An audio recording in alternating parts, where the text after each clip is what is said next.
Jesus speaks about wasting time and demands of the world. April 20th, 2018. Words from Jesus to Sister Clare, spoken by Jackie.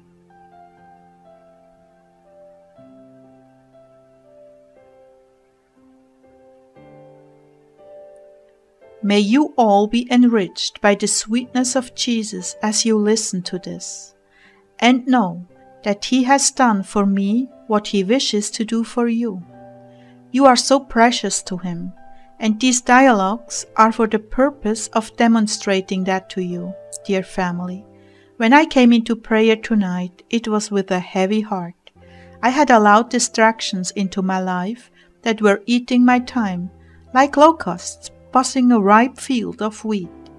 I felt such conviction and futility, and was truly ashamed of myself.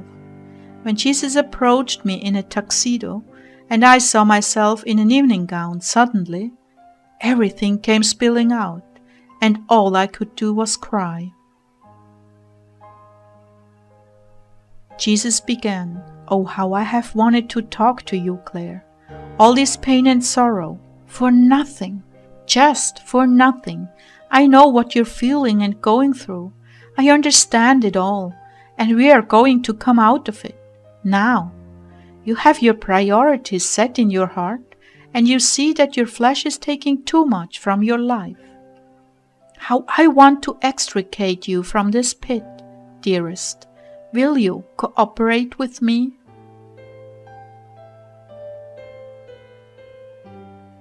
Help me, Lord. I want to cooperate with you.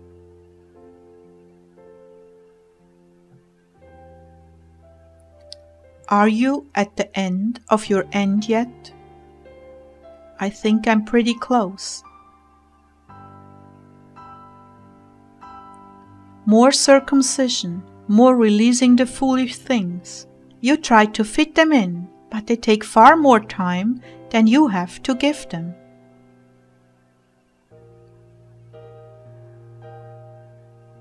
And what he's talking about here is, sometimes someone is sick or doesn't show up for work. I end up doing menial things instead of just ignoring them and waiting for them to pick up on it the next day. But really, I've got to be so much more focused on music than on this stuff, and also on His messages to you.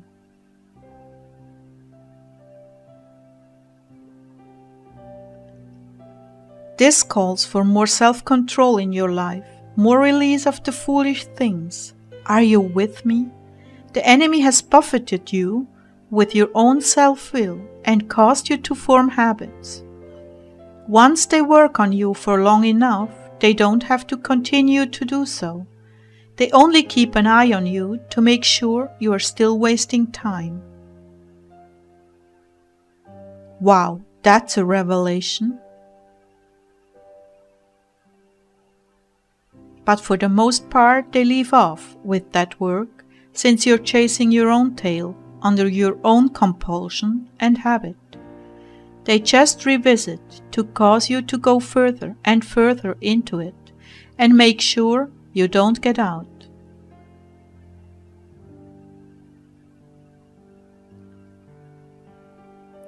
But I am removing that influence from your life, and all you need to do is say, "No, I have better things to do with Jesus." Because we do things together, that is the things that matter to me, we do together. The other things, flights and fancies, you do on your own. Doesn't it feel badly when you know you're wasting time?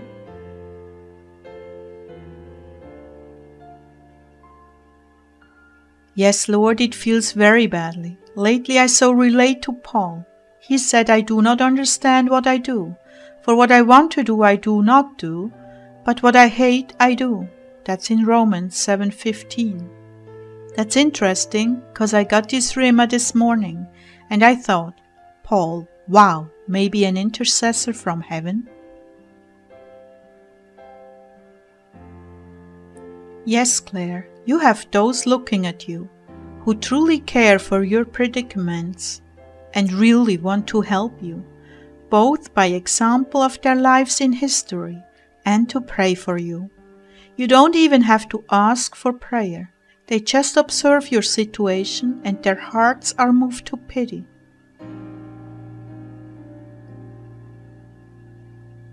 Lord, you just gave me that rhema and I wondered what it meant. My heart is moved to pity for you.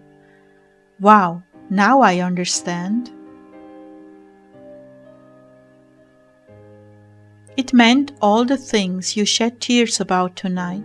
I have much pity and deep understanding of your struggles. It doesn't suffice to say you are much too drawn to the world.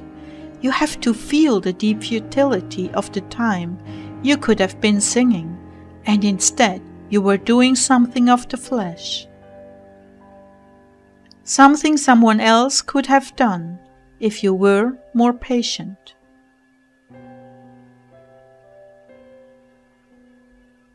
But back to what I was saying. You don't have to send a message to Paul through my Holy Spirit. He gets it, because the great cloud is completely saturated, for lack of a better word, with my Holy Spirit that permeates all of the created world. He looks with compassion on you, Clare. He sees your potential. He sees that you are falling the way he fell, doing things that wasted enormous amounts of time, and his heart. His loving heart cries out to the Father, Lord, help her, because he wants to see you delivered and fulfilling your potential. Oh, Paul, thank you. He also received a lot of prayer. He was not perfect, although he desired it with all his heart. I had to humble him many times through this fault we are discussing. There were times when he ripped his garments in two because he saw the foolishness of his ways. That is why he has taken up your case to pray to the Father for your deliverance.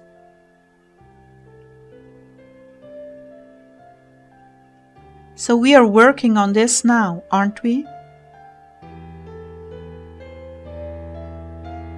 Well, I certainly feel the conviction, Lord. And that begins, beloved. Now, I wanted to dance with you tonight, because above all things, even your function in my body, you are my bride, my wife, and I long to comfort you as any good earthly husband would. I want you to know how in love I am with you, in spite of all your weaknesses. And I want you to try again, Clare, to get a hold of yourself and refuse these distractions. Now, your enemies are going to flood you with them because they understand what I'm doing. But this time, I will not allow it. And what I do allow will be to give you a hurdle to overcome. In other words, there are going to be distractions allowed that you, yourself, will have to exercise great wisdom and willpower to overcome. But I am with you, and my grace is sufficient. You will be able to do this with much resolve. And don't forget, the great cloud is looking in on this battle and sending up prayers to the Father that you will indeed succeed. You couldn't have a better group of intercessors, although the ones you have on earth have the ability to offer sacrifices to increase the power of their prayers.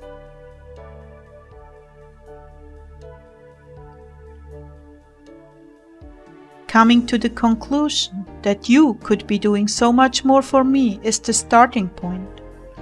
And it's not just about productivity. I want you to be happy. I know you will be happiest when you share with others the marvelous gifts I have given you. And they too will be inspired to dig deeper into their treasure chest of goodies to see what surprises I have for them. It all works seamlessly and synergistically. My body is as integrated and dependent on all the other parts as your physical body is. When one is out of whack, it affects all the others. Isn't it true that when you stub your little toe, the pain shoots through your whole body? Yep, it sure is. In fact, that just happened to me recently. And I walked around all day in pain.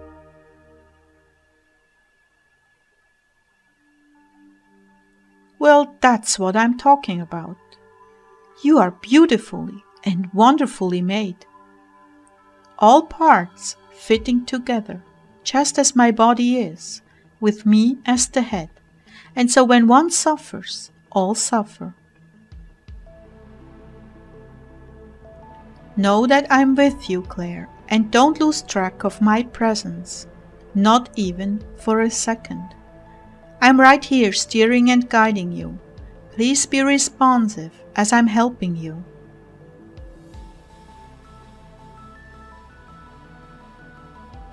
And for all of you, my dear heart dwellers, who can relate with her plight, I want you to know, beyond a shadow of a doubt, I'm also with you in the very same way.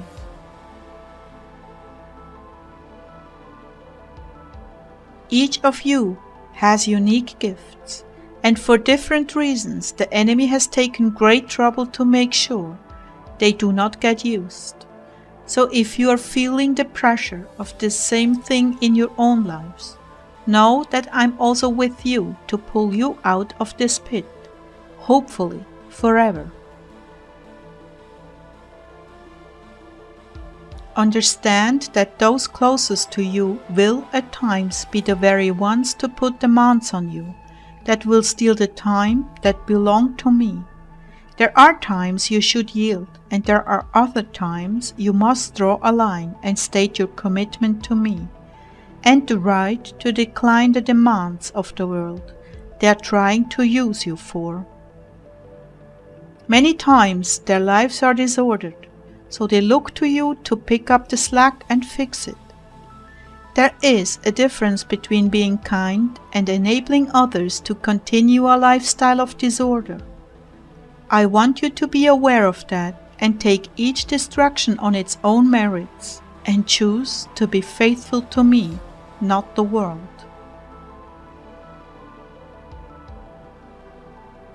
On the other hand, if you have someone sick in your family that needs special attention, and you are the only one who can give it, then it is meritorious for you to stop what you are doing and serve them. This is very pleasing to me. But if this becomes a self-serving habit for them, you will have to put the brakes on it. My family, the enemy comes to you under many guises. I also test you under many guises. You must learn to call on me to help you discern those things that you should do and those things you should not do. In this way, Satan will not steal hours, days, and weeks of your time. So please, pay attention to what you are doing each day and the time that belongs to me. Do not compromise or give to any other activity. To do this, you must be very serious and crystal clear about the role that I play in your life, and to whom is your first and greatest allegiance. I will reinforce this in your hearts. Listen for my still small voice and prompting. I bless you now with the heart to follow me and to know the difference between the sacred and profane, and keep to the high road. Together we shall do marvelous things because you obeyed. Wow, what a timely message. Thank you, Lord.